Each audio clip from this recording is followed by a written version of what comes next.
Batas bawah target pertumbuhan ekonomi Indonesia tahun depan dinaikkan dari 5% menjadi 5,2%. Kenaikan ini telah disepakati Menteri Keuangan Sri Mulyani Indrawati bersama Komisi 11 DPR RI. Menteri Keuangan Sri Mulyani dikutip dari kantor berita Antara menyampaikan pemerintah dan Komisi 11 DPR RI sepakat untuk menaikkan batas bawah target pertumbuhan ekonomi dari 5% menjadi 5,2%.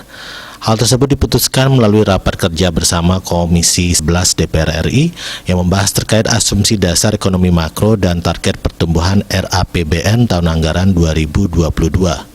Sri Mulyani menegaskan pemerintah terus berkomitmen untuk melakukan penguatan penanganan sektor kesehatan karena kunci memulihkan ekonomi adalah dengan menurunkan kasus COVID-19.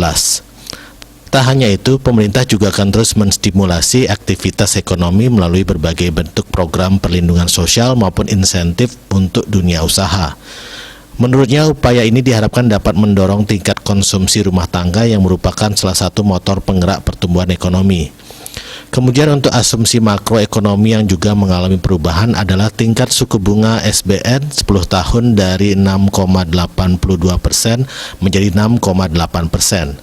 Secara rinci, asumsi makroekonomi tahun depan meliputi target pertumbuhan ekonomi sebesar 5,2% sampai 5,5%, inflasi 3%, nilai tukar rupiah Rp14.350 per dolar Amerika Serikat, dan tingkat suku bunga SUN 10 tahun 6,8%.